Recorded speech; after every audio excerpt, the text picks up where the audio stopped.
Hello, this is lesson 1 of week 2. My name is Mildred. This week we are going to look at cascading style sheets, and in this lesson we are going to discuss cascading style sheets and how and where we apply styles to an HTML element.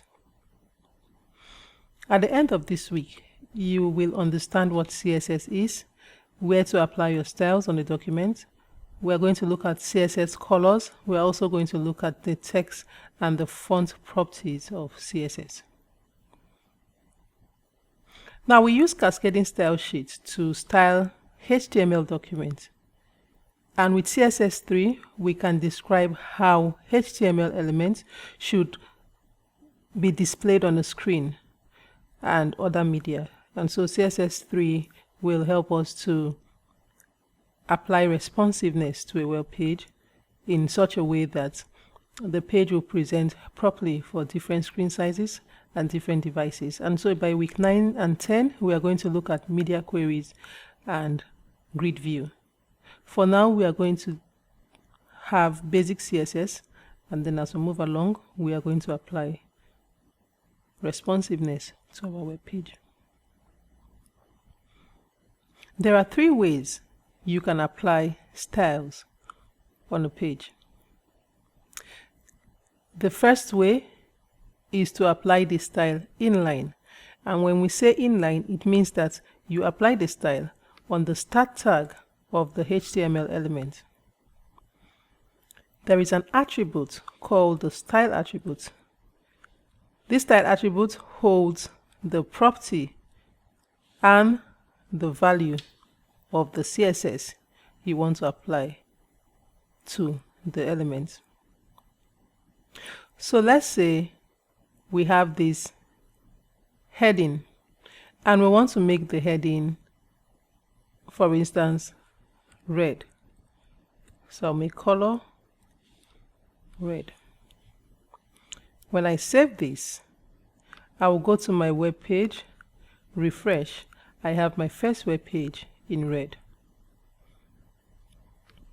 Now ignore these properties and values. We are going to discuss each property and value as we go along, but for the purpose of this demonstration, I am trying to use properties that we have not discussed, but you are going to get details of those properties and values in the next lessons.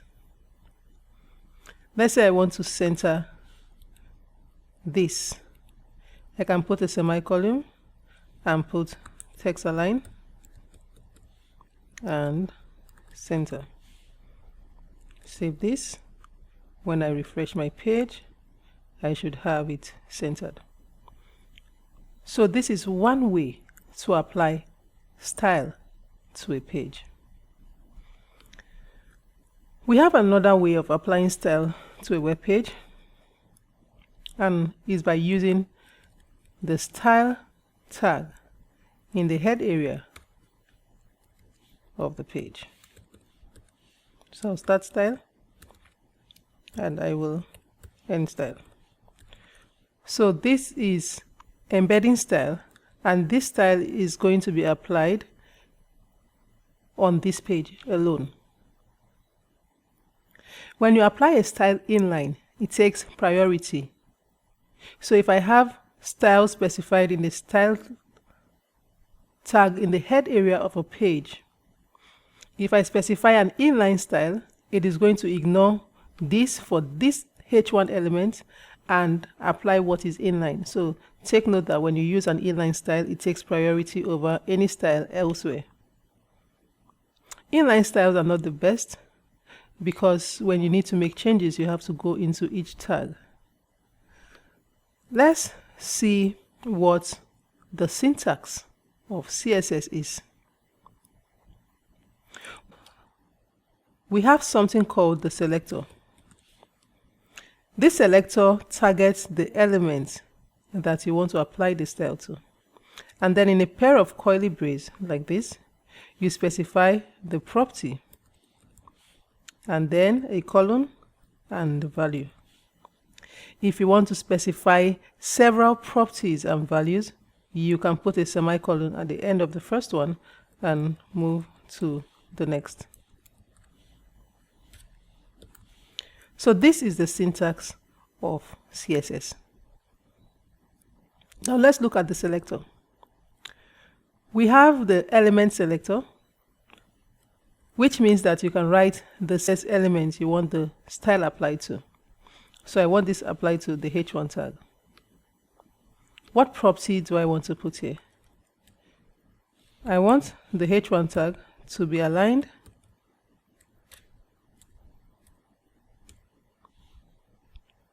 to the right, and I also want the color of the h1 tag to be, let's say, blue. I'll use the hexadecimal value. When I save this and I refresh my page, it's going to be aligned right and it's going to be in blue. So this is a second way we can apply style on a page. The first way is to use the inline, applying the style using the style attributes on the start tag of the HTML element. The second way is to embed the style on the page by using the style tag at the head section of the page. And then the third way is to use an external style sheet using the link tag in the head area of a page. So link rel equal to style sheet. Then href is going to link to the style sheet. Let's say we have a style sheet called main.css, and we are going to create an external style sheet called main.css that will be applied to this page. So I'm going to delete this. I'm going to put a text within the p tag so that we can see the effect of these styles. Okay, so we have text on the page. Now we want to define an external style sheet that we can call on a page to apply styles to this page. I'm going to create a new file, and I'm going to save the file as main.css. Now the extension for a cascading style sheet is CSS. So your file name .css, and I'll save this. Now we have main.css, and I'm going to apply the style on this page. On this main.css file, we are going to put our styles to be applied to the page. Now we have applied the style using the link tag, and the href links to the main.css file. Let's use the first type of selector, which is the element selector. We want to apply this style to the h1 tag. What we want to change is the color, and let's say this time we want the color to be green.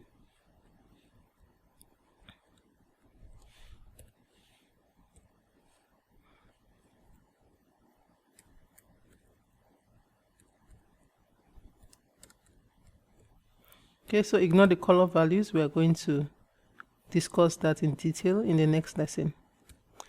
And I also want the text to be aligned to the center.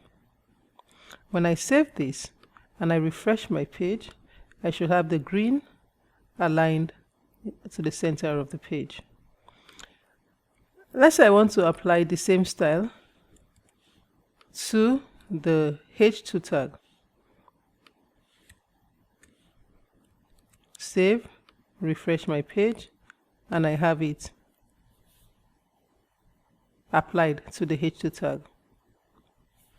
There is something we can do. We can do group selector, where each of the elements have the same styles to be applied.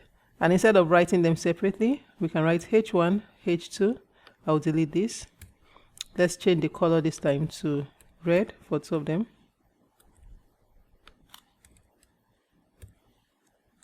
If I save and refresh, it is going to be applied to both tags. So you can actually group your selectors like this. Sometimes we do not want to apply this style to an element, but we want the elements to have this style.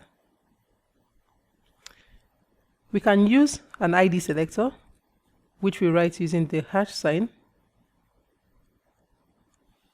and then a name. Let's say this name is alignment. You can give it any name you want. I will save this. When I go to my index page, I want this alignment to apply to the paragraph. So I'm going to put the ID attribute equal to the same name as the style alignment.